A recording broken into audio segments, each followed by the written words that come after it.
Okay.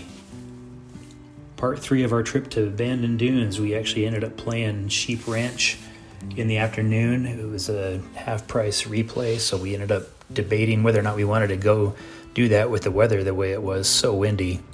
But why not experience it? So we went over to Sheep Ranch and played the back nine. Nobody was in front of us, so we could play as quickly as we wanted. And what a joy Sheep Ranch was. On a clear, windless day, this would be just a gem.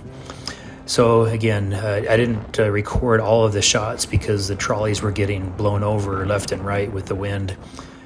So we had to handhold our cameras, and here Cody's drive ended up right down the middle of the fairway. Here he is going for the par 5 green and 2. So I did capture this shot and was able to put a shot tracer on it as well. But you can see that divot fly with the wind, man. The wind was just blowing things.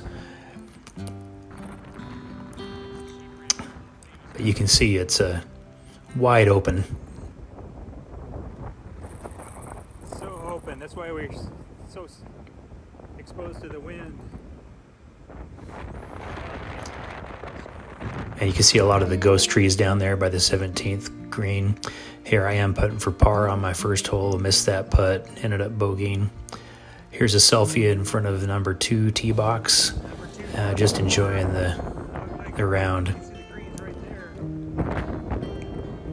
So Cody hits first and ended up flaring his out to the right. There was a group coming down the 17th fairway that he ended up yelling for too.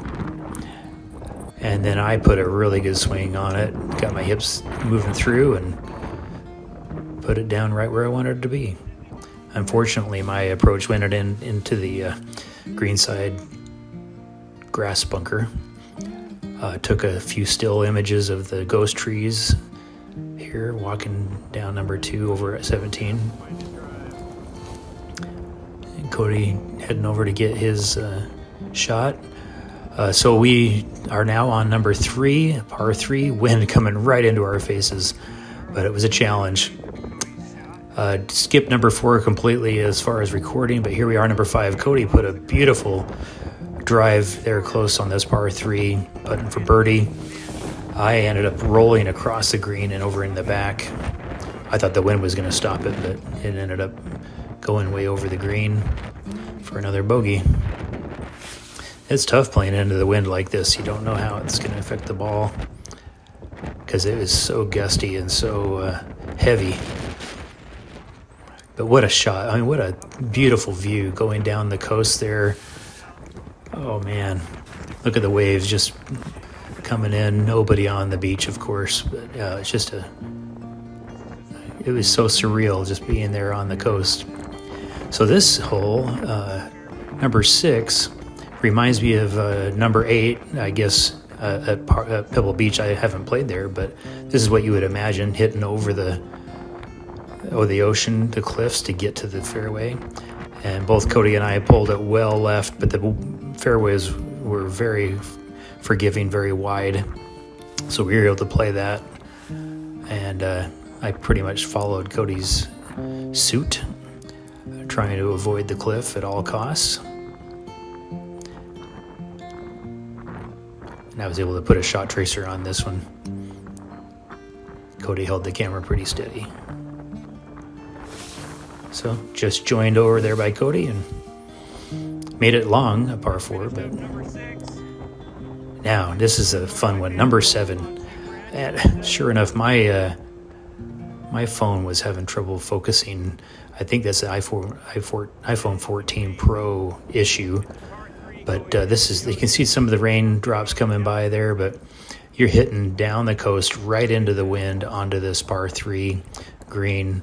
And sure enough, I ballooned it up into the wind and ended up short. I think Cody ended up pin high on the left. But what a view, looking down the coast like that.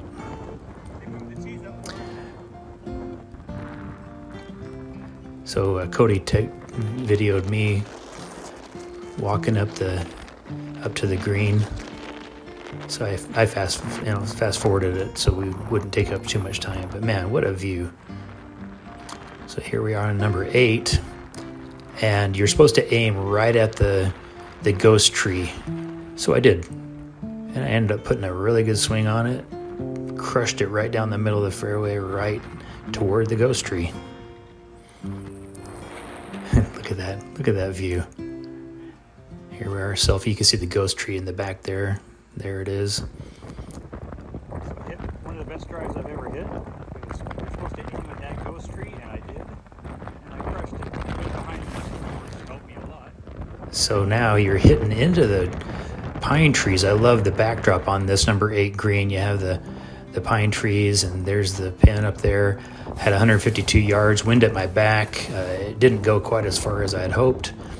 It was going right at the pin. It looked so good in the air, but ended up short. So 2 putt for par. And number 9 coming up here, going back into the wind again toward the coast. I pulled it just a little bit down the left, but ended up being okay. Cody crushed his a little bit to the right. I did not put a shot tracer on this, and with the backdrop, it was difficult for it to pick up the ball. But he sure crushes his drives down there. Just to the right, that'll be okay. Look at what the wind does to these trees. That ends up becoming similar to the ghost tree. I think this is the 15th hole. Beautiful par 4, and Cody crushed his drive to the right, myself as well, and we just had a little approach to the green, get ready to come up on the famous 16th green. This 16th hole is right on the cliff, and so we took a lot of pictures.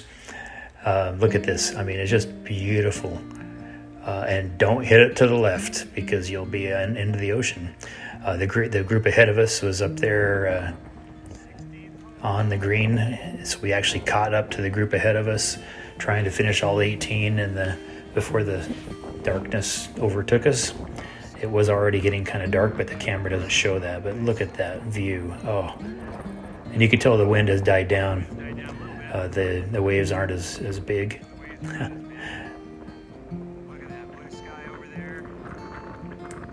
So the back 9, I definitely played much better on the back 9. Cody as well, because the wind had died down. So we were waiting for the group ahead of us. We could take this great shot on the 16th hole, and I put a good swing on this one. Pulled it a little bit right at the pin. What a shot! Go in! Oh! My eyes are not as good as Cody's. I didn't see it land, and he said it actually just rolled right past the pin. And we'll show you that a little bit later. Cody is just a teeny bit fat. It was going right at the pin as well. Ended up just a little bit short. What a shot here on 16 for Dad. We're gonna walk up to I it. was excited to go see it. I thought I was gonna go in the hole. Fast forward a little bit as we walk. Amazing scenery. Yeah, look at that. The sun going down.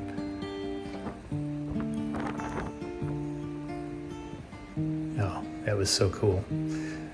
16th hole, man. Never forget that one. And I actually got my camera out and started to video how it ended up. But the focus was just terrible. Ball at 16. Oh, man. So it was pretty close. Too hard. Cody had his shot to chip up to the hole. Cody was just a little short. So he's got a chip and a putt.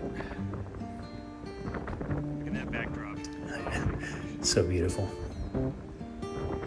And look at that shot. Oh, beautiful. What a touch. Nice shot. Perfect distance. Wow. He gave himself a good opportunity for par there. And this 16th and number 3 share the same green. I love it. And you saw Cody walking on the green with the cart. That's something that they allow. So this is number 17 over those ridges. You can see the ghost trees up there. And this is like an alternate tee box that nobody knows about, but Just they still soaking use. it all in before It's we not really even putt an our official tee box. Our birdie and par But they want putts. to use it just because you have to hit over the cliff and over that ghost tree right there. Oh, here are a few still photos of this experience. Man, how beautiful is that? So there's our putts for birdie and par, and here I go for bird. This is for birdie. What a waste.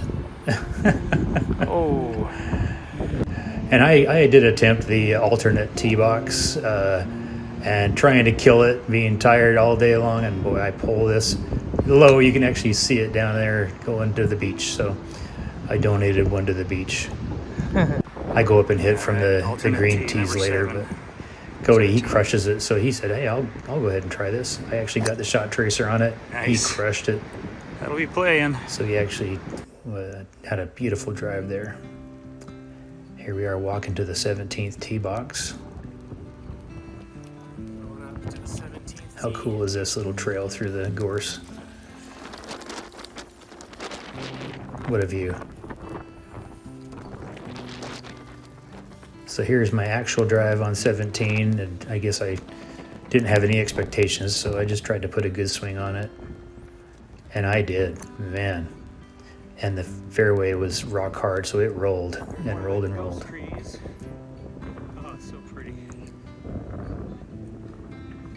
Walking up the 17th fairway.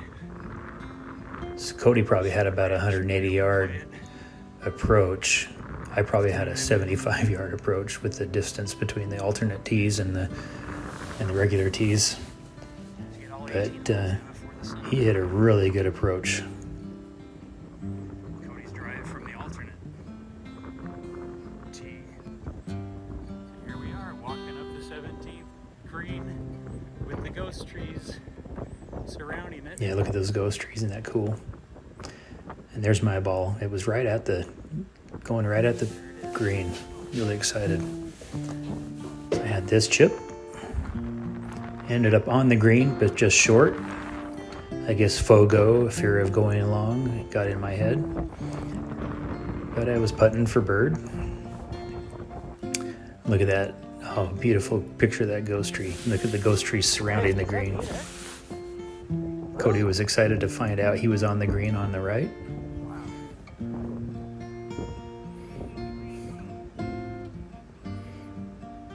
I thought I was more right. That's crazy. So I had this putt, and I wanted to make sure I got it there. I shouldn't have hit it as hard as I did, but it went past quite a bit. I was able to sink that coming back for par. Had some stills of the ghost trees. The ghost tree overhanging the 17th green. That ghost tree. Yeah, look at all these trees. It's so cool they left them there. Some more ghost trees over there. That house over there is for rent.